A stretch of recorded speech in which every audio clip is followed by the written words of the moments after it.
नमस्कार दोस्तों, हिंदू संस्कृति में कल्याणकारी सदाशिव का स्थान सभी देवताओं में सर्वोपरि है। भारत ही नहीं, चार समस्त विश्व में शिव की आराधना किसी न किसी रूप में की जाती है। सर्वाधिक प्राचीन देवों में भगवान आशुतोष शिव को इस सृष्टि का नियंता, पालनकर्ता और संहारक माना गया है। उन्हीं की इच्छा से इस सृष्टि का आविर्भाव होता है और उन्हीं की इच्छा से इसका विनाश होता है। प्रस्तुत शिव पुराण में भगवान शिव के महात्म्य, लीला और उनके कल्याणकारी स्वरूप का विस्तृत वर्णन किया गया है। योगेश्वर भगवान शिव महामंडित महादेव हैं।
देवराज को शिवलोक की प्राप्ति, चंचुला का संसार से वैराग्य। श्री शौनक जी ने कहा, आप धन्य हैं सूत जी, आप परमार्थ तत्व के ज्ञाता हैं।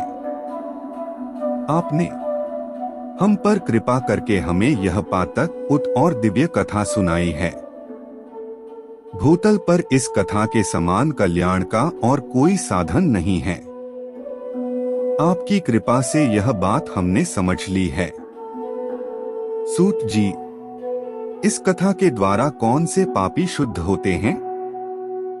उन्हें कृपा पूर्वक बताकर इस जगत को कृतार्थ कीजिए।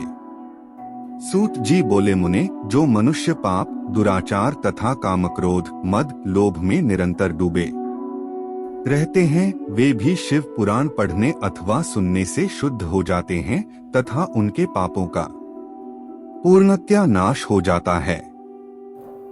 इस विषय में मैं तुम्हें एक कथा सुनाता हूँ। देवराज ब्राह्मण की कथा।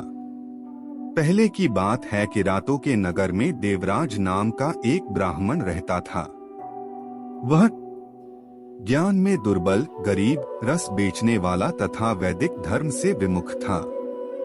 वह स्नान संध्या नहीं करता था तथा उसमें वैश्यवृत्ति बढ़ती ही जा रही थी। वह भक्तों को ठगता था। उसने अनेक मनुष्यों को मारकर उन सबका धन हड़प लिया था। उस पापी ने थोड़ा सा भी धन धर्म के काम में नहीं लगाया था। वह वेश्यागामी तथा आचार भ्रष्ट था। एक दिन वह घूमता हुआ दैवयोग से प्रतिष्ठानपुर झूसी प्रयाग जा पहुंचा। वहां उसने एक शिवालय देखा जहां हर इत्सेपा महात्मा नमाए थे। देवराज वहीं ठहर गया। वहां रात में उसे ज्वर आ गया और उसे बड़ी पीड़ा होने लगी। वहीं पर एक ब्राह्मण देवता शिव पुराण की कथा सुना रहे थे। ज्वर में पड़ा देवराज भी ब्राह्मण के की से शिव कथा को निरंतर सुनता रहता था। 1 मास बाद देवराज ज्वर से पीड़ित अवस्था में चल बसा। यमराज के दूत उसे बांधकर यमपुरी ले गए।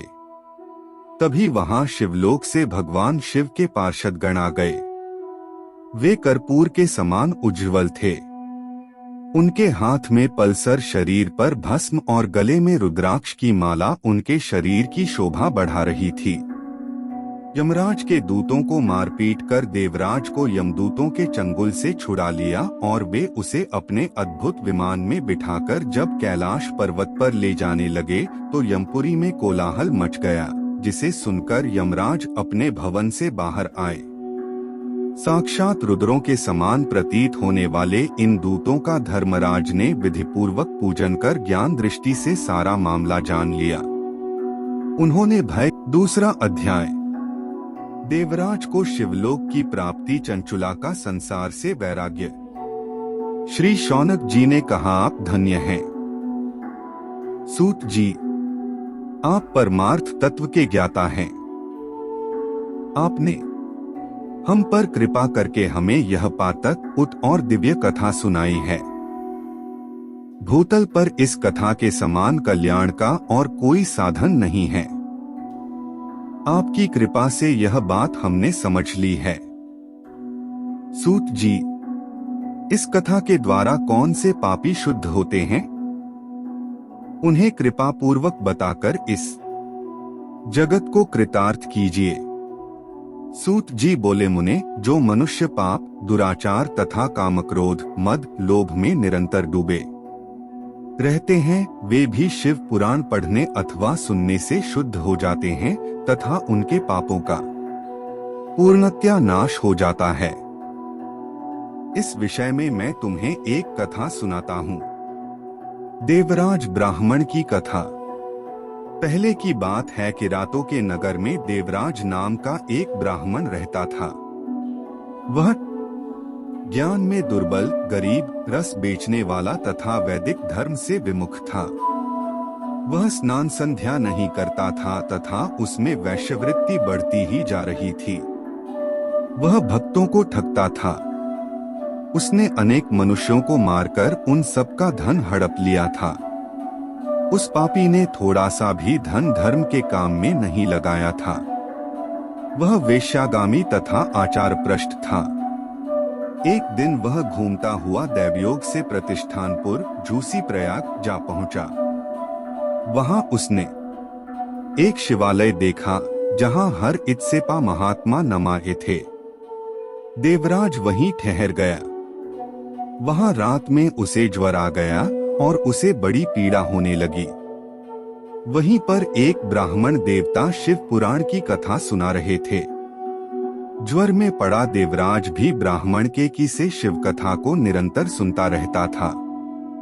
1 मास बाद देवराज ज्वर से पीड़ित अवस्था में चल बसा। यमराज के दूत उसे बांधकर यमपुरी ले गए। तभी वहां शिवलोक से भगवान शिव के पार्षद गण आ गए। वे कर्पूर के समान उज्ज्वल थे।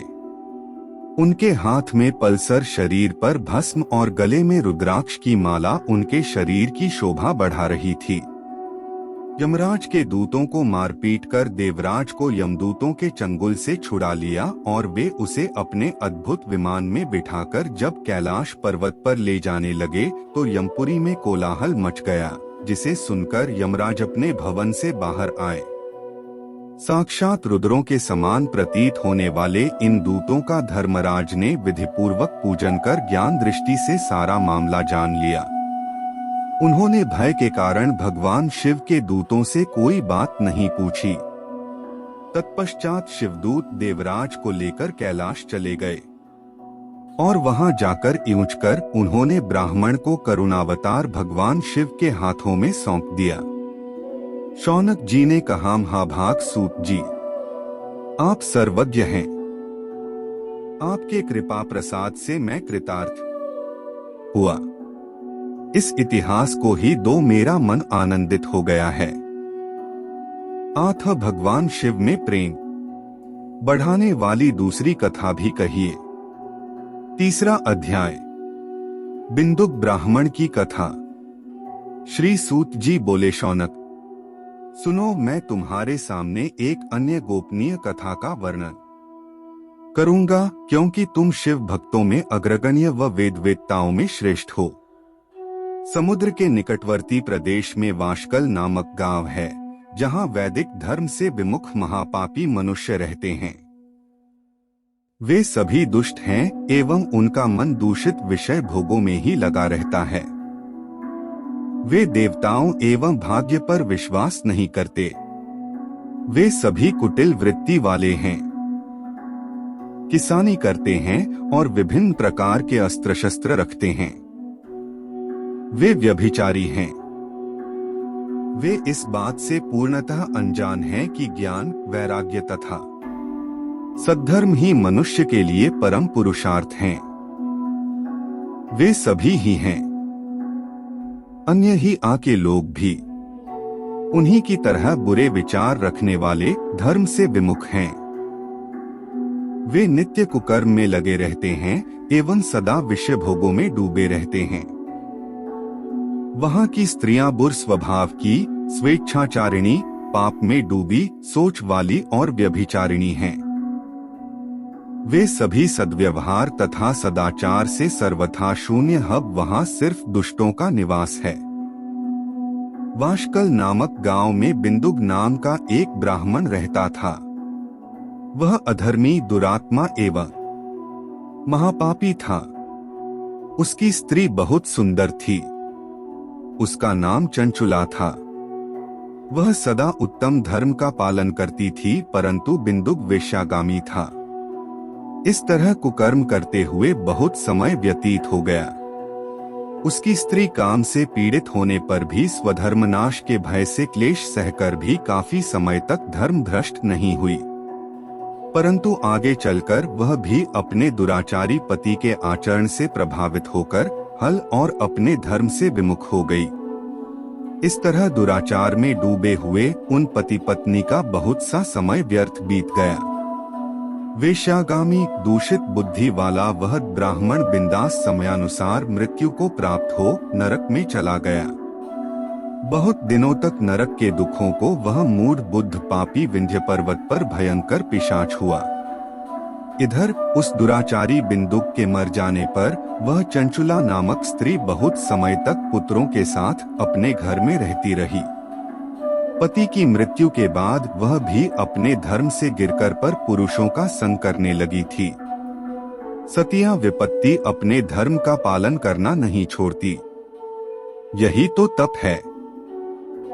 तप कठिन तो होता है, लेकिन इसका फल मीठा होता है। ऋषि इस सत्य को नहीं जानता, इसीलिए वह विषयों के विषफल का स्वाद लेते हुए भोग करता है। एक दिन दैवयोग से किसी पुण्य पर्व के आने पर वह अपने भाई बंधुओं के साथ गोकर्ण क्षेत्र में गई। उसने तीर्थ के जल में स्नान किया एवं बंधुजनों के साथ यत्र तत्र घूमने लगी। घूमते घूमते वह एक देव मंदिर में गई। वहां उसने एक ब्राह्मण के मुख से भगवान शिव की परम पवित्र एवं मंगलकारी कथा सुनी। कथावाचक ब्राह्मण कह रहे थे कि जो स्त्रियां व्यभिचार करती हैं, वे मरने के बाद जब यमलोक जाती हैं, तब यमराज के दूत उन्हें तरह तरह से यंत्रणा देते हैं। वे उसके कामांगों को तप्त लौह दंडों से दागते हैं। तप्त लौह के पुरुष से उसका संसर्ग कराते हैं। ये सारे दंड इतनी वेदना देने वाले होते हैं कि जीव पुकार पुकार कर कहता है कि अब वह ऐसा नहीं करेगा, लेकिन यमदूत उसे छोड़ते नहीं। कर्मों का फल तो सभी को भोगना पड़ता है। देव, ऋषि, मनुष्य सभी इससे बंधे हुए हैं। ब्राह्मण के ही से यह वैराग्य बढ़ाने वाली कथा सुनकर चंचुला भय से व्याकुल हो गई। कथा समाप्त, सभी लोग वहां से चले गए।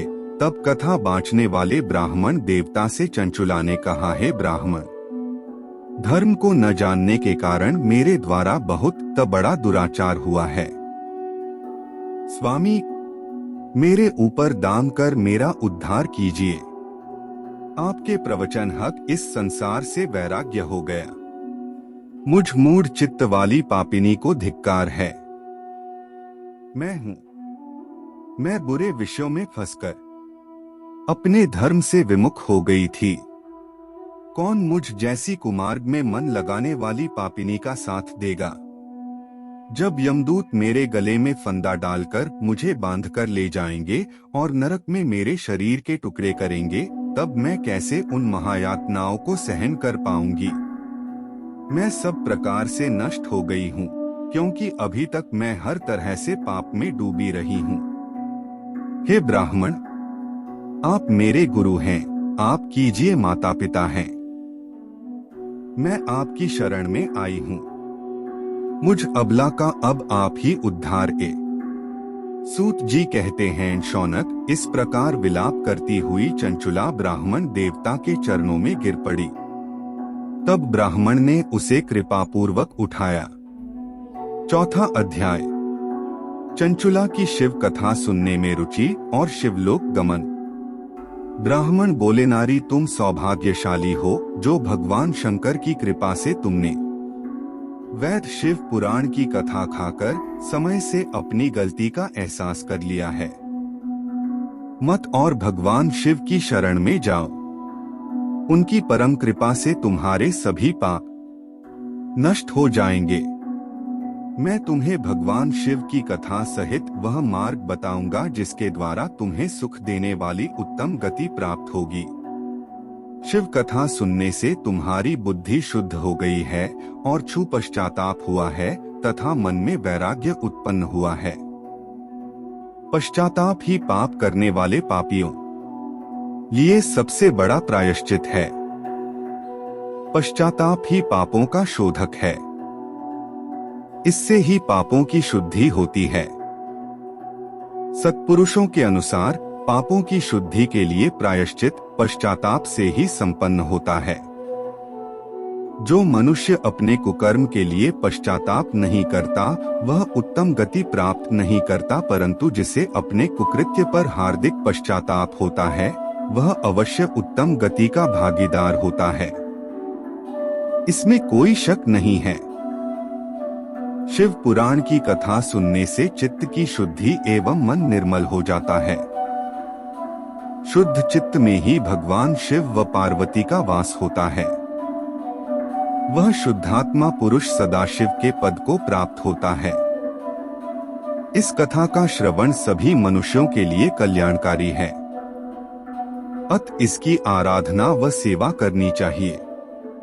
यह कथा भवबंधन रूपी रोग का नाश करने वाली है।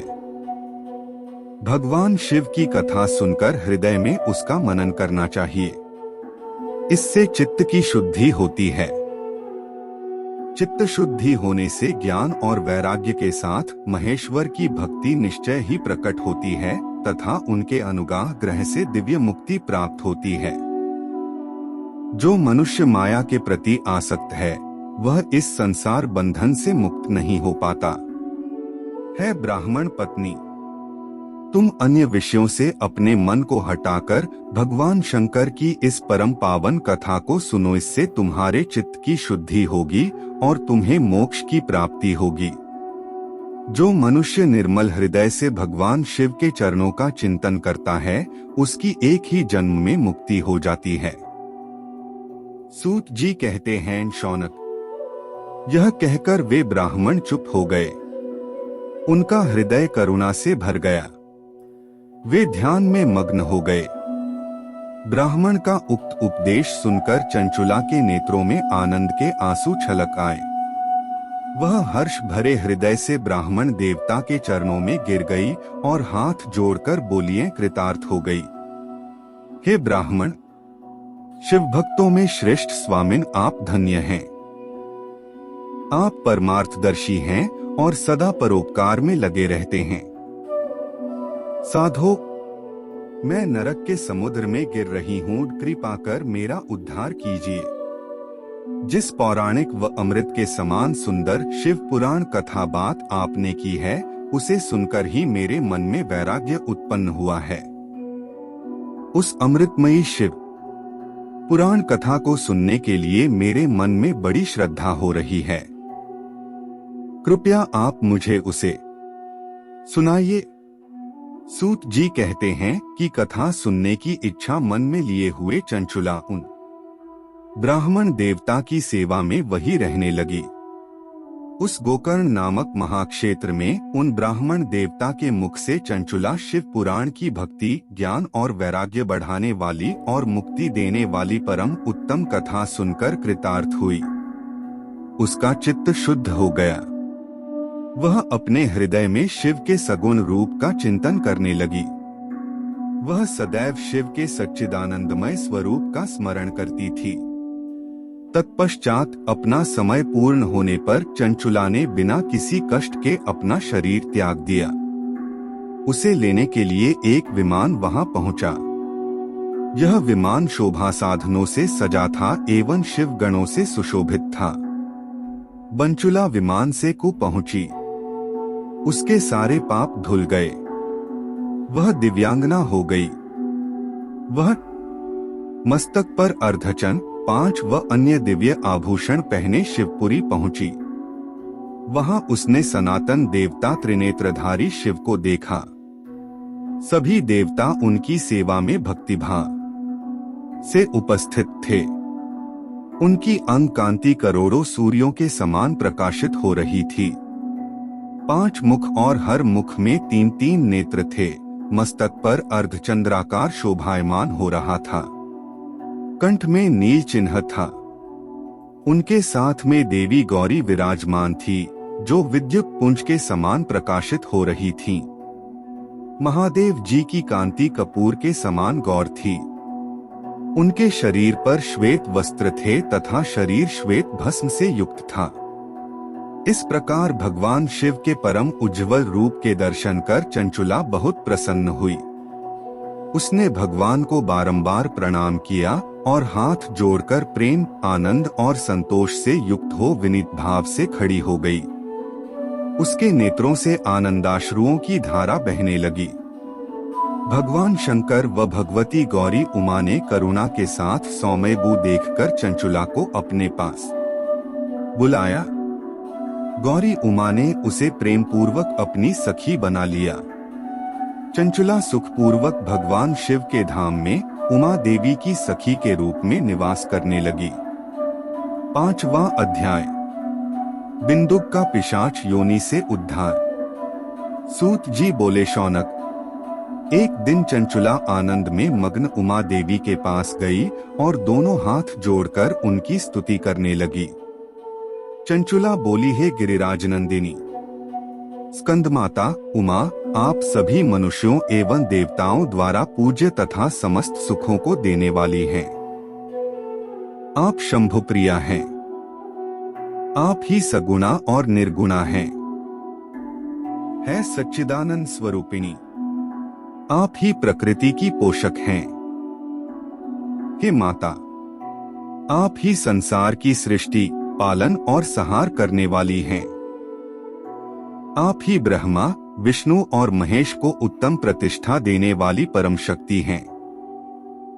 सूत जी कहते हैं, शौनक, सद्गति प्राप्त चंचुला इस प्रकार देवी की स्तुति कर शांत हो गई। उसकी आंखों में प्रेम के आंसू उमड़ आए। तब शंकर प्रिया भक्त वत्सला उमा देवी ने बड़े प्रेम से चंचुला को चुप कराते हुए कहा कि चंचुला, मैं तुम्हारी स्तुति से प्रसन्न हूँ। बोलो, क्या वर मांगती हो? चंचुला बोली है, गिरिराज का मेरे पति बिंदुक इस समय कहाँ हैं? उनकी कैसी गति 6 है? मुझे बताइए और कुछ ऐसा उपाय कीजिए ताकि हम फिर से मिल सकें। हे महादेवी, पति एक शूद्र जाति वेश्या के प्रति आसक्त थे और पाप में ही डूबे रहते थे। गिरिजा बोली, बेटी, तुम्हारा पति बिंदुक बड़ा पापी था। उसका अंत बड़ा भयानक हुआ। वेश्या का उपभोग करने के कारण वह मूर्ख नरक में अनेक वर्षों तक अनेक प्रकार के दुख भोगकर अब शेष पाप को भोगने के लिए विंध्य पर्वत पर पिशाच की योनि में रह रहा है। वह दुष्ट वहीं वायु पीकर रहता है और सब प्रकार के कष्ट सहता है। सूत जी कहते हैं, शौनक, गौरी देवी की यह बात सुनकर चंचुला अत्यंत दुखी हो गई। फिर मन को किसी तरह स्थिर करती हुई दुखी हृदय से मां गौरी से उसने एक बार फिर पूछा, है महादेवी, मुझ पर कृपा कीजिए और मेरे पापी पति का अब उद्धार कर दीजिए। कृपा करके मुझे वह उपाय बताइए जिससे मेरे पति को उत्तम गति प्राप्त हो सके। गौरी देवी ने कहा, यदि तुम्हारा पति बिंदुक शिव पुराण की पुण्य में उत्तम कथा सुने तो वह इस दुर्गति को पार करके उत्तम गति का भागी हो सकता है। अमृत के समान मधुर गौरी देवी का यह वचन सुनकर चंचुला ने दोनों हाथ जोड़कर मस्तक झुकाकर उन्हें बारंबार प्रणाम किया तथा प्रार्थना की कि मेरे पति को शिव पुराण सुनाने की व्यवस्था कीजिए। ब्राह्मण पत्नी चंचुला के बार बार प्रार्थना करने पर शिवप्रिया गौरी देवी ने भगवान शिव की महिमा का गान करने वाले प्रवाज तप को बुलाकर 1-2 दोगे। तुम्हारी भगवान शिव में प्रीति है। तुम मेरे मन की सभी बातें जानकर मेरे कार्यों को हो। तुम मेरी इस सखी के साथ विंध्य पर जाओ। वहां एक महाघोर और भयंकर पिशाच रहता है। पूर्व जन्म में यह पिशाच बिंदुक नामक ब्राह्मण मेरी इस सखी घंघुला का पति था। यह वेश्यागामी हो गया। उसने स्नान संध्या आदि नित्य कर्म छोड़ दिए। क्रोध के कारण उसकी बुद्धि भ्रष्ट हो गई। दुर्जनों से उसकी मित्रता तथा सज्जनों से द्वेष बढ़ गया था। वह अस्त्र शस्त्र से हिंसा करता, लोगों को सताता और उनके घरों में आग लगा देता था। चांडालों से दोस्ती करता व रोज वेश्या के पास जाता था। पत्नी को त्याग कर दुष्ट लोगों से दोस्ती कर उन्हीं के संपर्क में रहता था। वह मृत्यु तक दुराचार में फंसा रहा। मृत्यु के बाद उसे पापियों के भोग स्थान यमपुर ले जाया गया। वहां घोर नरकों को सहकर इस समय वह विंध्य पर्वत पर पिशाच बनकर रह रहा है और पापों का फल भोग रहा है। तुम उसके सामने परम पुण्यम्बी पापों का नाश करने वाली शिव पुराण की दिव्य कथा का प्रवचन करो। इस कथा को सुनने से उसका हृदय सभी पापों से मुक्त होकर शुद्ध हो जाएगा और वह प्रेत योनि से मुक्त हो जाएगा। दुर्गति से मुक्त होने पर उस बिंदुक नामक पिशाच को विमान पर बिठाकर तुम भगवान शिव के पास ले आना। जी कहते हैं, शौनक, माँ उमा का आदेश पाकर गंधर्वराज तुम्बुरु प्रसन्नता पूर्वक भाग्य की सराहना करते हुए चंचुला को साथ लेकर विमान से पिशाच के निवास स्थान विंध्य पर्वत गया। वहां पहुंचकर उसने उस विकराल आकृति वाले पिशाच को देखा। उसका शरीर विशाल था। उसकी ठोड़ी बड़ी थी। वह कभी हंसता, कभी रोता और कभी उछलता था। महाबली तुम्बुरों ने बिंदुक नामक पिशाच को पाशों से बांध लिया। उसके पश्चात तुम्बुरों ने शिव पुराण की कथा बांचने के लिए स्थान तलाश कर मंडप की रचना की। शीघ्र ही इस बात का पता लोगों को चल गया कि एक पिशाच के उद्धार हेतु देवी पार्वती की आज्ञा से तुम्बुरो शिव पुराण की अमृत कथा सुनाने विंध्य पर्वत पर आया है। उस कथा को सुनने के लोभ से बहुत से देवर्षि वहां पहुंच गए। सभी को आदर पूर्वक स्थान दिया गया। पिशाच बिंदुक को पाशों में बांधकर आसन पर बिठाया गया और तब तुम्बुरों ने परम उत्तम शिव पुराण की अमृत कथा का गान शुरू किया। उसने पहली विद्येश्वर संहिता से लेकर 7वीं वायु संहिता तक शिव पुराण की कथा का स्पष्ट वर्णन किया। सातों संहिताओं सहित शिव पुराण को सुनकर सभी श्रोता कृतार्थ हो गए।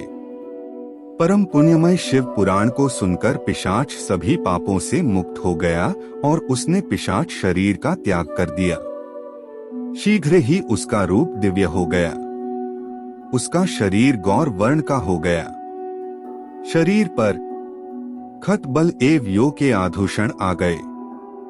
इस प्रकार दिव्य देहधारी होकर बिंदुक अपनी पत्नी चंचुला के साथ स्वयं भी भगवान शिव का गुणगान करने लगा। उसे इस दिव्य रूप में देखकर सभी को बहुत आश्चर्य हुआ। उसका मन परम आनंद से परिपूर्ण हो गया। सभी भगवान महेश्वर के अद्भुत चरित्र को सुनकर कृतार्थ हो उनका यशोगान करते हुए अपने अपने धाम को चले गए। बिंदुक अपनी पत्नी चंचुला के साथ विमान में बैठकर शिवपुरी की ओर चल दिया। महेश्वर के गुणों का गान करता हुआ बिंदुक अपनी पत्नी चंचुला व तुम्बुरु के साथ शीघ्र ही शिवधाम पहुंच गया। भगवान शिव व देवी पार्वती ने उसे अपना पार्षद बना लिया। दोनों पति पत्नी सुखपूर्वक भगवान महेश्वर एवं देवी गौरी के श्री चरणों में अविचल निवास पाकर चन्य हो गए।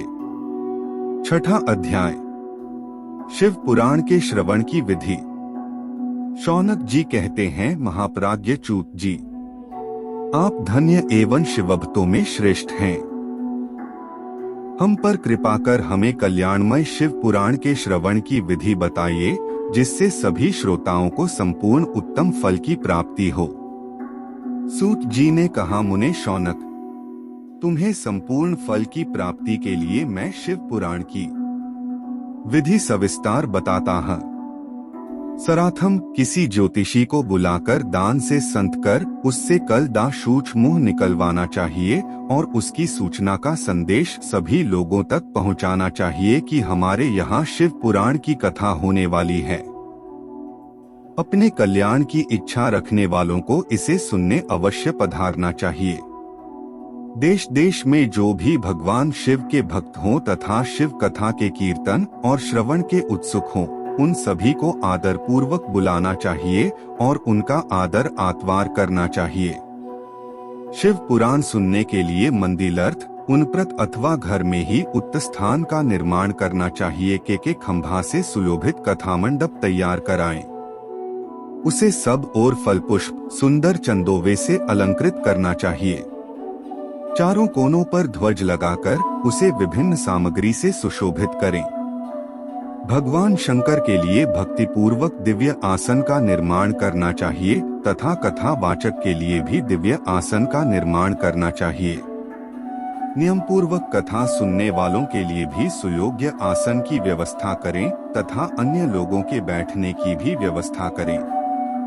कथा बांचने वाले विद्वान के प्रतीक भी कुति भावना नरक सम होते हैं। वह उत्सव से संसार में जन्म तथा हो के कारण बहुत से पल होत हैं, परत उनका ज्ञाता ही परम गुरु माना जाता। उरण बेचा पवित्र शांत साधु ईप्या पर विजय परत करने वाला और दयालु होना चाहिए। ऐसे गुणी मनुष्य को इस पुण्यमय कथा को बांचना चाहिए। सूर्योदय से 3:30 पहर तक इसे बांचने का उपयुक्त समय है। मध्याह्न काल में 2 घड़ी तक कथा बंद रखनी चाहिए ताकि लोग मलमूत्र का त्याग कर सकें। जिस दिन से कथा शुरू दोरी है उससे 1 दिन पहले व्रत ग्रहण करें। कथा के दिन में प्रातःकाल का नित्य कर्म संक्षेप में कर लेना चाहिए। वक्ता के पास उसकी सहायता हेतु एक दिदाल व्यक्ति को बैठाना चाहिए जो कि सब प्रकार के संशय को दूर कर लोगों को समझाने में कुशल हो। कथा में आने वाले विपन्नों को दर करने के लिए सर्वप्रथम गणेश जी का पूजन करना चाहिए। भगवान शिव व शिव पुराण की भक्तिभाव से पूजा करें। तत्पश्चात श्रोता तन्मन से बुध लरी कर आदर शिव पुराण की कथा सुने। जो ना और ओता अनेकाकार के कर्मों से भटक रहे हो, काम आदि 6 विकारों से युक्त हो, वे पुण्य के भागी नहीं हो सकते। जो मनुष्य अपनी सभी चिंताओं को भूलकर कथा में मन लगाते हैं, उन शुद्ध बुद्धि मनुष्यों को उत्तम फल की प्राप्ति होती है। 7वां अध्याय, श्रोताओं द्वारा पालन किए जाने वाले नियम। सूत्र जी बोले, शौनक, शिव पुराण सुनने का व्रत लेने वाले पुरुषों के लिए जो नियम हैं, उन्हें भक्तिपूर्वक सुनो। शिव पुराण की पुण्यमय कथा नियम पूर्वक सुनने से बिना किसी विघ्न बाधा के उत्तम फल की पष्ट होती है। विरहित मतुए को कया सुन का अधिकार नहीं है, ते पहले वक्ता से दीक्षा ग्रहण करनी चाहिए। नियम पूर्वक कथा सुनने वाले मनुष्य को ब्रह्मचर्य का अच्छी तरह से पालन करना चाहिए। उसे भूमि पर सोना चाहिए, पत्तल में खाना चाहिए तथा कथा समाप्त होने पर ही अन्न ग्रहण करना चाहिए। समर्थ मनुष्य को शुद्ध भाव से शिव पुराण की कथा की समाप्ति तक उपवास रखना चाहिए और एक ही बार भोजन करना चाहिए। गरिश भर बाल जला अब सेग सर तथा बासी अब नहीं खाना चाहिए। लेने क्या का खत ले रखा हो उसे प्याज, लहसुन, हींग, गाजर, मादक वस्तु तथा आमिष कही जाने वाली वस्तुओं को त्याग देना चाहिए। ऐसा मनुष्य प्रतिदिन सत्य, शौच, दया, मौन, सरलता, विनय था हार्दिक उदारता आदि सद्गुणों को अपनाए तथा साधुस्तों की निंदा का त्याग कर नियम पूर्वक कथा सुने। सकाम मनुष्य इस कथा के प्रभाव से अपनी अभीष्ट कामना प्राप्त करता है और निष्काम मोक्ष प्राप्त करता है। सभी स्त्री पुरुषों को विधि विधान से शिव पुराण की उत्तम कथा को सुनना चाहिए। महर्षि, शिव पुराण की समाप्ति पर श्रोताओं को भक्तिपूर्वक भगवान शिव की पूजा की तरह पुराण पुस्तक की पूजा भी करनी चाहिए तथा इसके पश्चात विधि पूर्वक वक्ता का भी पूजन करना चाहिए। पुस्तक को रखने के लिए नया और सुंदर बस्ता बनाएं। पुस्तक व वक्ता की पूजा के उपरांत वक्ता की सहायता हेतु बुलाए गए पंडित का भी सत्कार करना चाहिए। कथा में पधारे अन्य ब्राह्मणों को भी अजनधन का दान दें। गीत, वाद्य और नृत्य से उत्सव को महान बनाएं। विरक्त मनुष्य को कथा समाप्ति पर गीता का पाठ करना चाहिए तथा गृहस्थ को श्रवण कर्म की शांति हेतु होम करना चाहिए। होम रुद्र संहिता के श्लोकों द्वारा अथवा गायत्री मंत्र के द्वारा करें। यदि हवन करने में असमर्थ हो तो भक्ति पूर्वक शिव सहस्रनाम का पाठ करें। कथा श्रवण संबंधी व्रत की पूर्णता के लिए शहद से बनी खीर का भोजन 11 ब्राह्मणों को कराकर से दक्षिण दे। समडमल 3 तले न का एक झुंडू सिंहासन बनाए जी उसके ऊपर लिखी अथवा लिखाई हुई शिव पुराण की लिखी पोथी स्थापित करें तथा पूजा करके दक्षिणा चढ़ाएं। फिर आचार्य का वस्त्र, आभूषण एवं गंध से पूजन करके दक्षिणा सहित वह पुस्तक उन्हें भेंट कर दें। शौनक इस पुराण के दान के प्रभाव से भगवान शिव का अनुग्रह पाकर मनुष्य भवबंधन से मुक्त हो जाता है।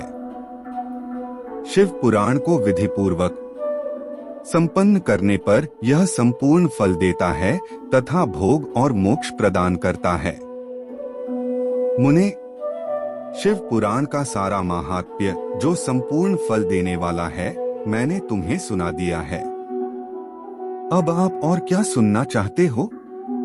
श्रीमान शिव पुराण सभी पुराणों के माथे का तिलक है जो सत्यजा भगवान शिव का ध्यान करने हैं, जिनकी वाणी शिव के गुणों की सी करती है और जिनके दोनों कान उनकी कथा सुनते हैं, उनका जीवन सफल हो जाता है, वे संसार सागर से पार हो जाते हैं। ऐसे लोग इहलोक और परलोक में सदा सुखी रहते हैं।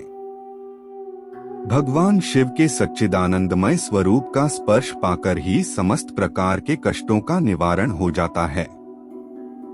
उनकी महिमा जगत के बाहर और भीतर दोनों जगह विद्यमान है।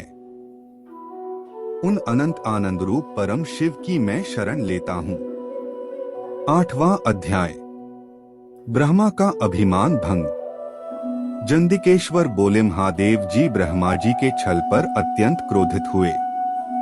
उन्होंने अपने किनेत्र तीसरी आंख से भैरव को प्रकट किया और उन्हें आज्ञा दी कि वह तलवार से ब्रह्मा जी को दंड दें। आज्ञा पाते ही भैरव ने ब्रह्मा जी के बाल पकड़ लिए और उनका 5वां बिरका दिया। गाजी डर के मरे कांपने लगे। उन्होंने भैरव के चरण पकड़ लिए, क्षमा मांगने लगे। इसे देखकर श्री विष्णु ने भगवान शिव से प्रार्थना की कि आपकी कृपा से ही ब्रह्मा जी को 5वां सिर मिला था, अतः आप इन्हें क्षमा कर दें। तब शिवजी की आज्ञा पाकर ब्रह्मा को भैरव ने छोड़ दिया। शिवजी ने कहा, तुमने प्रतिष्ठा और ईश्वरत्व को दिखाने के लिए छल किया है, इसलिए मैं तुम्हें शाप देता हूं कि तुम सत्कार, स्थान व उत्सव से विहीन रहोगे। ब्रह्मा जी को अपनी गलती का पछतावा हो चुका था। उन्होंने भगवान शिव के चरण पकड़कर क्षमा मांगी और निवेदन किया कि वे उनका 5वां सिर पुनः प्रदान करें। महादेव जी ने कहा, जगत की स्थिति को बिगड़ने से बचाने के लिए पापी को दंड अवश्य देना चाहिए ताकि लोक मर्यादा बनी रहे। मैं तुम्हें वरदान देता हूँ कि तुम गणों के आचार्य कहलाओगे और दुल्हरे बिना बसपरण न होगे। फिर उन्होंने केतकी के पुष्प से कहा, रे दुष्ट केतकी पुष्प, अब तुम मेरी पूजा के अयोग्य रहोगे। तब केतकी पुष्प बहुत दुखी हुआ और उनके चरणों में गिरकर माफी मांगने लगा। तब महादेव जी ने कहा, मेरा वचन तो झूठा नहीं हो सकता, इसलिए तू मेरे भक्तों के योग्य होगा। इस प्रकार तेरा जन्म सफल हो जाएगा। 9वां अध्याय, लिंग पूजन का महत्व। नंदिकेश्वर कहते हैं, बहम लत भगवान शिव को प्रणाम कर चुपचाप उनके दाएं जाएं भाग में खड़े हो गए। उन्होंने जनीय मत जी को श्रआन पर बैठकर परत उनका पूजन तक स्थिर रहने वापक कण अकाल तक वन बाली बल को पक वन कह हर बपद किट कितंट सकिमप कुल योपवीत उल्लंग बख पुल रबी करत हार मुद्रापुवाल कपूर चंदन एवं अग्रु का अनुलेप धूप दीप श्वेत छत व्यंजन ध्वजा चंबर तथा दिव्य उपहारों द्वारा, जिनका वैभव वाणी और मन की पहुंच से परे था, जो केवल परमात्मा के योग्य थे, उनसे ब्रह्मा और विष्णु ने अपने स्वामी महेश्वर का पूजन किया। इससे प्रसन्न होकर भगवान शिव गण देवता से मुस्काकर कहा, पुत्रों, आज द्वारा की गई 4.3 से हद, इसी कारण यह दिन परम पहल और महान होगा। यह ली शीला के जन से हादसा और कुल पाप्रिय होगी। इस दिन जो मनुष्य मेरे लिंग अर्थात निराकार रूप की या मेरी सराकार रूप के दिन शत निष्हार रहकर अपनी बाकी के जार निभाव से धोचित पूजा करा, वह मेरा परम प्रिय भक्त होगा। पूरे वर्ष भर निरंतर मेरी पूजा करने पर जो फल मिलता है, वह फल शिवरात्रि को मेरा पूजन करके मनुष्य तत्काल प्राप्त कर लेता है। जैसे पूर्ण चंद्रमा का उदय समुद्र की वृद्धि का अवसर है, उसी प्रकार शिवरात्रि की विधि मर धर्म की वृद्धि का समय है। इस तिथि को मेरी स्थापना का मंगलमय उत्सव होना चाहिए। मैं मार्गशीर्ष मास में आर्द्रा नक्षत्र से युक्त पूर्णमासीया प्रतिपदा को ज्योतिर्मय स्तंभ के रूप में प्रकट हुआ था। इस दिन जो भी मनुष्य पार्वती सहित मेरा दर्शन करता है अथवा मेरी मूर्तियां लिख की झांकी निकालता है, वह मेरे लिए कार्तिकेय से भी अधिक प्रिय है। इस शुभ दिन मेरे दर्शन मात्र से पूरा फल प्राप्त होता है। यदि दर्शन के साथ मेरा पूजन भी किया जाए तो इतना अधिक फल प्राप्त होता है कि वाणी द्वारा उसका वर्णन नहीं किया जा सकता। लिंग रूप में प्रकट होकर मैं बहुत बड़ा हो गया था। आथ लिंग के कारण यह भूतल लिंग स्थान के नाम से प्रसिद्ध हुआ। जगत के लोग इसका दर्शन और पूजन कर सकें, इसके लिए यह अनादि और अनंत ज्योति स्तंभ अथवा ज्योतिर्मय लिंग अत्यंत छोटा हो जाएगा। यह लिंग सब प्रकार के भोग सुलभ कराने वाला तथा भोग और मोक्ष का एकमात्र साधन है। इसका दर्शन, स्पर्श और ध्यान प्राणियों को जन्म और मृत्यु के कष्ट से छुड़ाने वाला है। शिवलिंग के यहाँ प्रकट होने के कारण यह स्थान अरुणाचल नाम से प्रसिद्ध होगा तथा यहाँ बड़े बड़े तीर्थ प्रकट होंगे। इस स्थान पर रहने या मरने से जीवों को मोक्ष प्राप्त होगा। मेरे 2 रूप हैं, साकार और निराकार। पहले मैं स्तंभ रूप में प्रकट हुआ, फिर अपने साक्षात रूप में ब्रह्म भाव मेरा निराकार रूप है तथा महेश्वर भाव मेरा साक्षात रूप है। ये दोनों ही मेरे सिद्ध रूप है।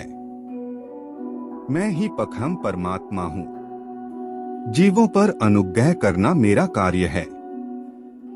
मैं जगत की वृद्धि करने वाला होने के कारण कहलाता हूँ। सर्वत्र स्थित होने के कारण मली सबकी आता हूँ। सर से लेकर अनुग्रह तक जो जगत सनी 5 क्रिय है, वे सदा ही अतबहाख्यता का बोध कराने के लिए पहले लिंग प्रकट हुआ। फिर अजाव दब का साक्षात्कार कराने के लिए मैं जगदीश्वर रूप में प्रकट हो गया। मेरा सकल रूप मेरे ईशत्व का और निष्कल रूप मेरे ब्रह्म रूप का बोध कराता है। मेरा लिंग मेरा स्वरूप है और मेरे सामिष्य की प्राप्ति कराने वाला है। मेरे लिंग की स्थापना करने वाले मेरे उपासक को मेरी समानता की प्राप्ति हो जाती है। रामे साथ एकल का अनुभव करता हुआ संसार सागर से मुँह हो जाता है, वह जीते जी परमानंद की अनुभूति करता हुआ शरीर का त्याग कर शिवलोक को प्राप्त होता है, अर्थात की स्थापना लिंग की अपेक्षा गौण है। यह उन भक्तों के लिए है जो शिव तत्व के अनुशीलन में सक्षम नहीं हैं। 10वां अध्याय प्रणव एवं पंचाक्षर मंत्र की महत्ता को। और विष्णु ने पूछा, प्रभो, सृष्टि आदि 5 कृत्यों के लक्षण क्या हैं? यह हम दोनों बताइए। भगवान शिव बोले, मेरे कर्तव्यों को समझना अत्यंत गहन है, तथापि मैं कृपा पूर्वक तुम्हें बता रहा हूँ। सृष्टि, पालन, संहार, तिरोभाव और अनुग्रह मेरे जगत संबंधी 5 कार्य हैं जो नित्य सिद्ध हैं। संसार की रचना का आरंभ सृष्टि कहलाता है। मुझसे पालित होकर सदी का यु सुस्थिर रहना उसका पालन है। उसका विनाश ही संहार है। प्राणों के उत्क्रमण को है कहते हैं। इन सब से छुटकारा मिल जाना ही मेरा अनुग्रह अर्थात मोक्ष है। ये मेरे 5 कृत्य हैं। सृष्टि आदि 4 कृत्य संसार का विस्तार करने वाले हैं। 5वां कृत्य मोक्ष का है। मेरे भक्तजन इन 5 कार्यों को 5 भूतों में देखते हैं। सृष्टि धरती पर, स्थिति जल में, संहार अग्नि में, तिरोभाव वायु में और अनुग्रह आकाश में स्थित है। पृथ्वी से सबकी सृष्टि होती है। जल से वृद्धि होती है। आग सबको जला देती है। वायु एक स्थान से दूसरे स्थान पर ले जाती है और आकाश सबको अनुग्रहित करता है। इन 5 कृत्यों का भार वहन करने के लिए ही मेरे 5 मुख हैं। 4 दिशाओं में 4 मुख और इनके बीच में 5वां मुख है। पुत्रों, तुम दोनों ने मुझे तपस्या से प्रसन्न कर सृष्टि और पालन 2 कार्य प्राप्त किए हैं। इसी प्रकार मेरी विभूति स्वरूप रुद्र और महेश्वर ने संहार और तिरोभाव कार्य मुझसे प्राप्त किए हैं, परंतु मोक्ष मैं स्वयं प्रदान करता हूँ। मैंने पूर्व काल में अपने स्वरूप भूत मंत्र का उपदेश किया है, जो ओंकार रूप में प्रसिद्ध है। यह मंगलकारी मंत्र है। सर्वप्रथम है सुख से ओंकार 3-5 प्रकट हुआ, जो मेरे स्वरूप का बोध कराता है। इसका स्मरण निरंतर से मेरा ही सदा स्मरण होता है। मेरे उत्तरवर्ती मुख से अकार का, पश्चिम मुख से उकार का, दक्षिण मुख से मकार का, पूर्ववर्ती मुख से बिका का तथा मध्यवर्ती मुख से नाद का प्रकटीकरण हुआ है। इस प्रकार इन 5 अवयवों से का विस्तार हुआ है। इन 5 अवयवों के एकाकार होने पर प्रणव 3-5 नामक अक्षर उत्पन्न हुआ। जगत में उत्पन्न सभी स्त्री पुरुष इस प्रणव मंत्र में व्याप्त हैं। यह मंत्र शिव शक्ति दोनों का बोधक है। इसी से पंचाक्षर मंत्र 35 नम शिवाय की उत्पत्ति हुई है। यह मेरे साकार रूप का बोधक है। इस पंचाक्षर मंत्र से मातृका वर्ण प्रकट हुए हैं जो 5 भेद वाले हैं। इसी से शिरोमंत्र सहित त्रिपदा गायत्री का प्राकट्य हुआ है। इस गायत्री से संपूर्ण वेद प्रकट हुए और उन वेदों से करोड़ों मंत्र निकले हैं। उन मंत्रों से विभिन्न कार्यों की सिद्धि होती है। इस पंचाक्षर प्रणव मंत्र से सभी मनोरथ पूर्ण होते हैं। इस मंत्र से भोग और मोक्ष दोनों प्राप्त होते हैं। नंदिकेश्वर कहते हैं, जगदम्बा उमा गौरी पार्वती के साथ बैठे महादेव ने उत्तरवर्ती मुख बैठे साक्षात रूप में ब्रह्म भाव मेरा निराकार रूप है तथा महेश्वर भाव मेरा साक्षात रूप है। ये दोनों ही मेरे सिद्ध रूप हैं। मैं ही परत्रम परमात्मा हूँ। जीवों पर अनुग्रह करना मेरा कार्य है। मैं जगत की वृद्धि करने वाला होने के कारण ब्रह्मा कहलाता हूँ। सर्वत्र स्थित होने के कारण महाआत्मा हूँ।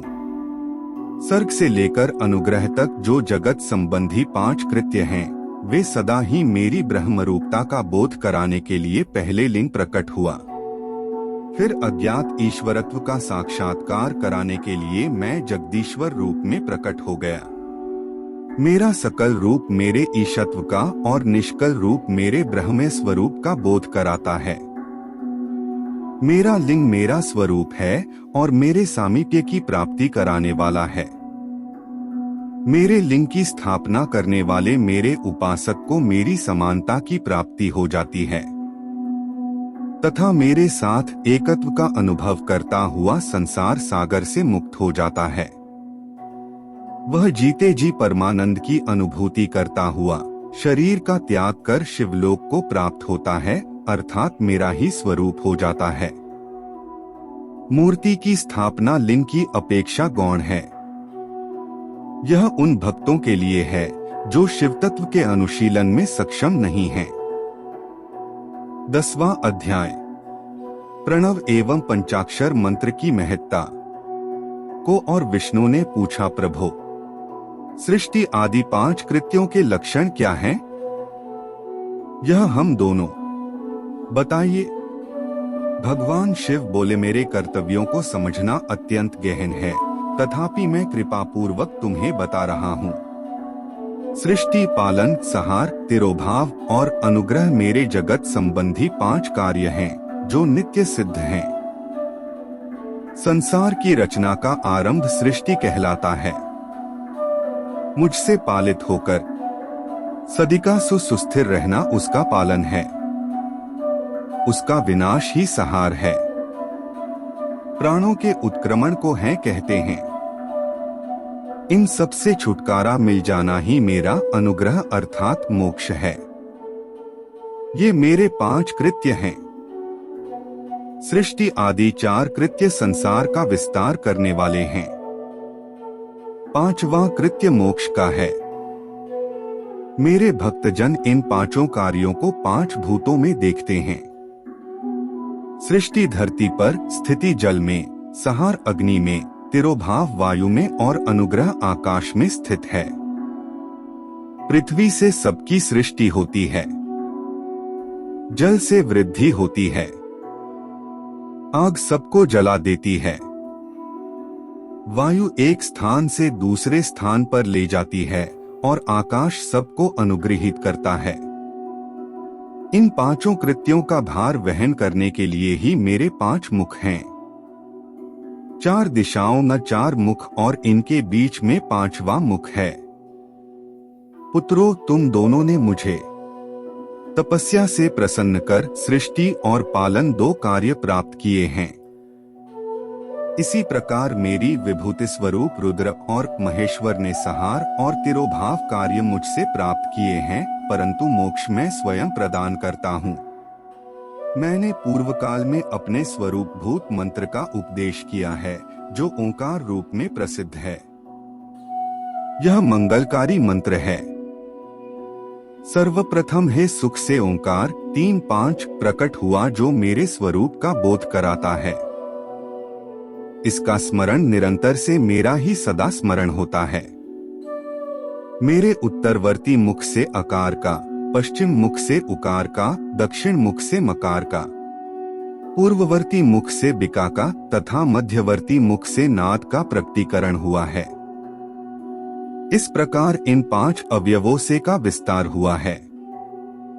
इन 5 अवयवों के एकाकार होने पर प्रणव 3-5 नामक अक्षर उत्पन्न हुआ। जगत में उत्पन्न सभी स्त्री पुरुष इस प्रणव मंत्र में व्याप्त हैं। यह मंत्र शिव शक्ति दोनों का बोधक है। इसी से पंचाक्षर मंत्र 35 नम शिवाय की उत्पत्ति हुई है। यह मेरे साकार रूप का बोधक है। इस पंचाक्षर मंत्र से मातृका वर्ण प्रकट हुए हैं जो 5 भेद वाले हैं। इसी से शिरोमंत्र सहित त्रिपदा गायत्री का प्राकट्य हुआ है। इस गायत्री से संपूर्ण वेद प्रकट हुए और उन वेदों से करोड़ों मंत्र निकले हैं। उन मंत्रों से विभिन्न कार्यों की सिद्धि होती है।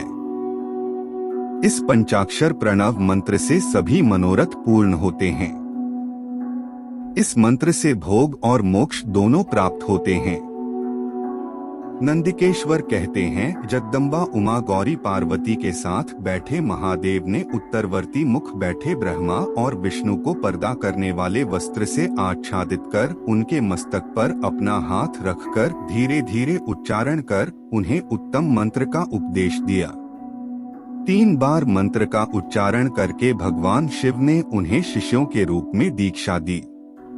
शुल्दक्षिणा के रूप में दोनों ने अपने आप को समर्पित करते हुए दोनों हाथ जोड़कर उनके खड़े हो जगत गुरु भगवान शिव की इस प्रकार स्तुति करने लगे। ब्रह्मा विष्णु बोले, प्रभो, आपके साकार और निराकार 2 रूप हैं। आप तेज से प्रकाशित हैं, आप सबके स्वामी हैं, आप सर्वात्मा को नमस्कार है।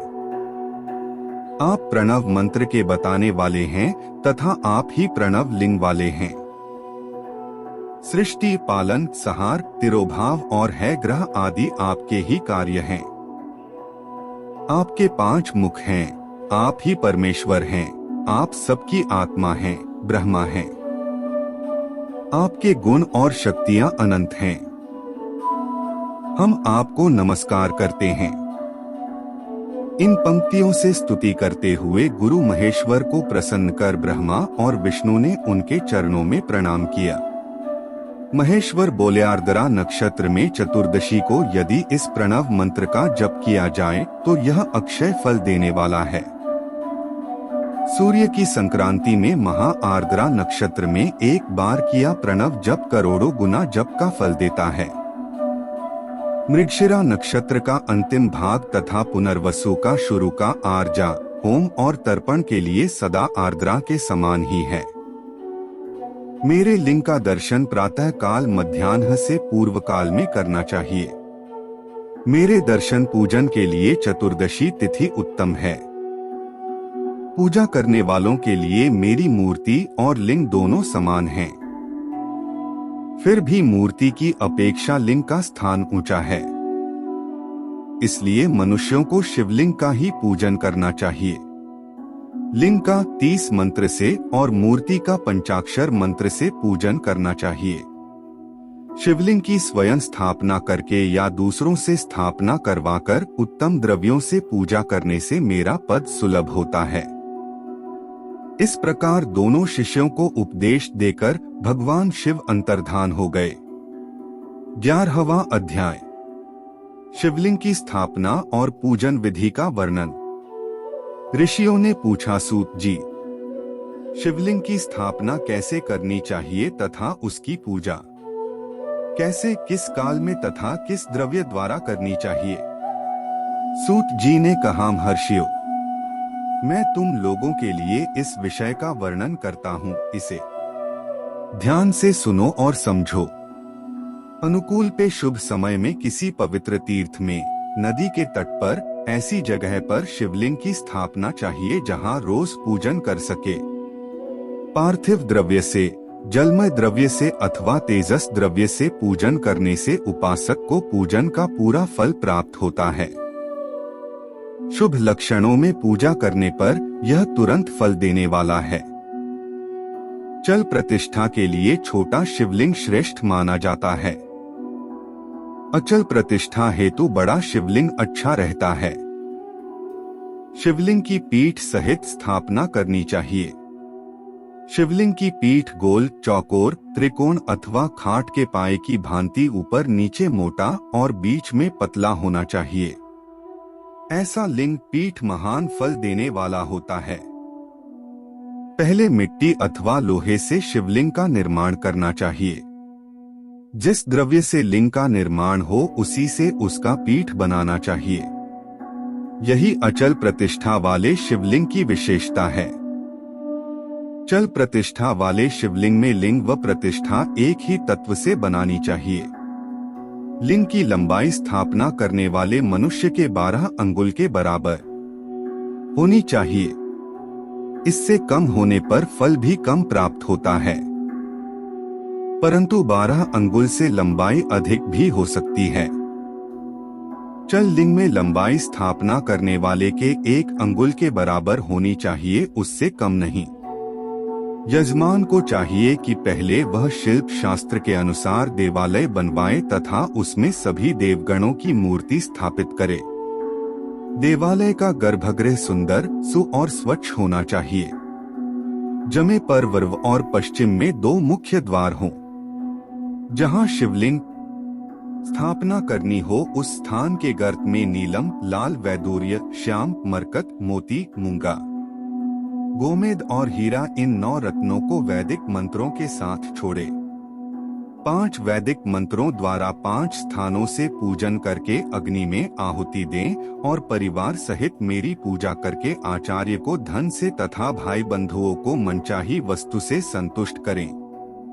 याचकों को सुवर्ण, गृह एवं भू संपत्ति तथा गाय जी 25 ही ललपूर्वक सुजोमु स्थावर जंगम सयलन पूर्वक संतुष्ट कर 1 गड्ढे 1 तथा 9 प्रकार रत्न भरकर वैदिक मंत्रों का उच्चारण करके परमकर याचकाओं जी का ध्यान करें। तत्पश्चात नाद घोष से युक्त महामंत्र ओंकार 3 शून्य का उच्चारण करके गड्ढे में पीठ युक्त शिवलिंग की स्थापना करें। वहां परम सुंदर मूर्ति की भी स्थापना करनी चाहिए तथा भूमि संस्कार की विधि जिस प्रकार शिवलिंग के लिए की गई है उसी प्रकार मूर्ति की प्रतिष्ठा भी करनी चाहिए। मूर्ति की स्थापना अर्थात प्रतिष्ठा पंचाक्षर मंत्र से करनी चाहिए। मूर्ति को बाहर से भी लिया जा सकता है, परंतु वह साधु पुरुषों द्वारा पूजित हो। इस प्रकार शिवलिंग व मूर्ति द्वारा की गई महादेव जी की पूजा शिवपद प्रदान करने वाली है। स्थावर और जंगम से लिंग भी 2 तरह का हो गया है। वृक्ष लता आदि को स्थावर लिंग कहते हैं और कृमि कीट आदि को जंगम लिंग। स्थावर लिंग को सींचना चाहिए तथा जंगम लिंग को आहार एवं जल देकर तृप्त करना चाहिए। यूं चराचर जीवों को भगवान शंकर का प्रतीक मानकर उनका पूजन करना चाहिए। इस तरह महालिंग की स्थापना करके विविध उपचारों द्वारा उसका रोज पूजन करें तथा देवालय के पास ध्वजारोहण करें। शिवलिंग साक्षात शिव का पद प्रदान करने वाला है। आवाहन, आसन, अर्घ्य, पाद्य, पाद्यांग, आचमन, स्नान, वस्त्र, यज्ञोपवीत, गंध, पुष्प, धूप, दीप, नैवेद्य, तांबूल, समर्पण, नीराजन, नमस्कार और विसर्जन ये 16 उपचार हैं। इनके द्वारा पूजन करें। इस तरह किया गया भगवान शिव का पूजन शिवपद की प्राप्ति कराने वाला है। सभी शिवलिंगों की स्थापना के उपरांत चाहे वे मनुष्य द्वारा स्थापित, ऋषियों या देवताओं द्वारा अथवा अपने आप प्रकट हुए हों, सभी का उपर्युक्त विधि से पूजन करना चाहिए, तभी फल प्राप्त होता है। उसकी परिक्रमा और नमस्कार करने से शिवपद की प्राप्ति होती है। शिवलिंग का नियम पूर्वक दर्शन भी कल्याणकारी होता है। मिट्टी, आटा, गाय के गोबर, फूल, कनेर, पुष्प, फल, गुड़, मक्खन, भस्म अथवा अन्न से शिवलिंग बनाकर प्रतिदिन पूजन करें तथा प्रतिदिन 10,000 प्रणव मंत्रों का जाप करें अथवा दोनों संध्याओं के समय 1 सहस्र प्रणव मंत्रों का जाप करें। इससे भी शिव पद की प्राप्ति होती है। जप काल में प्रणव मंत्र का उच्चारण मन की शुद्धि करता है। नाद और बिंदु से युक्त ओंकार को कुछ विद्वान समान प्रणव कहते हैं। प्रतिदिन 10,000 पंचाक्षर मंत्र का जाप अथवा दोनों संध्याओं को 1 सहस्र मंत्र का जाप शिव पद की प्राप्ति कराने वाला है। सभी ब्राह्मणों के लिए प्रणव से युक्त पंचाक्षर मंत्र अति फलदायक है। कलश से किया स्नान, मंत्र की दीक्षा, मातृकाओं का न्यास, सत्य से पवित्र अंतःकरण, ब्राह्मण तथा ज्ञानी गुरु सभी को उत्तम माना गया है। पंचाक्षर मंत्र का 5 करोड़ जाप करने से मनुष्य भगवान शिव के समान हो जाता है। 1, 2, 3 अथवा 4 करोड़ जाप करके मनुष्य क्रमशः ब्रह्मा, विष्णु, रुद्र तथा महेश्वर का पद प्राप्त कर लेता है। यदि 1000 दिनों तक प्रतिदिन 1 सहस्र जाप पंचाक्षर मंत्रों का किया जाए और प्रतिदिन ब्राह्मण को भोजन कराया जाए तो इससे अभीष्ट कार्य की सिद्धि होती है। ब्राह्मण को प्रतिदिन प्रातः काल 1008 बार गायत्री मंत्र का जाप करना चाहिए, क्योंकि गायत्री मंत्र शिव पद की प्राप्ति कराता है। वेद मंत्रों और वैदिक सूक्तियों का भी नियम से जाप करें। अन्य मंत्रों में जितने अक्षर हैं उनके उतने लाख जाप करें। इस प्रकार यथाशक्ति जाप करने वाला मनुष्य मोक्ष प्राप्त करता है। अपनी पसंद से कोई एक मंत्र अपनाकर प्रतिदिन उसका जाप करें अथवा डॉलर का नित्य 1 सहस्र जाप करें। ऐसा करने से संपूर्ण मनोरथों की सिद्धि होती है। जो मनुष्य भगवान शिव के लिए फुलवाड़ी या बगीचे लगाता है तथा शिव मंदिर में झाड़ने बुहारने का सेवा कार्य करता है, ऐसे शिव भक्त को पुण्य कर्म की प्राप्ति होती है। अंत समय में भगवान शिव उसे मोक्ष प्रदान करते हैं। काशी में निवास करने से भी योग और मोक्ष की प्राप्ति होती है। इसलिए आमरण भगवान शिव के क्षेत्र में निवास करना चाहिए। उस क्षेत्र में स्थित बावड़ी, तालाब, कुआं और पोखर को शिवलिंग समझकर वहां स्नान, दान और जाप करके मनुष्य भगवान शिव को प्राप्त कर लेता है। जो मनुष्य शिव के क्षेत्र में अपने किसी मृत संबंधी का दाह, दशा, मासिक श्राद्ध अथवा वार्षिक श्राद्ध करता है अथवा अपने पितरों को पिंड देता है, वह तत्काल सभी पापों से मुक्त हो जाता है और अंत में शिवपद प्राप्त करता है। लोक में अपने वर्ण के अनुसार आचरण करने व सदाचार का पालन करने से शिव पद की प्राप्ति होती है। निष्काम भाव से किया गया कार्य अभीष्ट फल देने वाला एवं शिवपद प्रदान करने वाला होता है। दिन के प्रातः, मध्याह्न और सायं 3 विभाग होते हैं। इनमें सभी को एक एक प्रकार के कर्म का प्रतिपादन करना चाहिए। प्रातः काल रोजाना दैनिक शास्त्र कर्म, मध्याह्न सकाम कर्म तथा सायंकाल शांति कर्म के लिए पूजन करना चाहिए। इसी प्रकार रात्रि में 4 प्रहर होते हैं, उनमें से बीच के 2 प्रहर निशीथ काल कहलाते हैं। इसी काल में पूजा करनी चाहिए, क्योंकि यह पूजा अभीष्ट फल देने वाली है। कलयुग में कर्म द्वारा ही फल की सिद्धि होगी। इस प्रकार विधिपूर्वक और समयानुसार भगवान शिव का पूजन करने वाले मनुष्य को अपने कर्मों का पूरा फल मिलता है।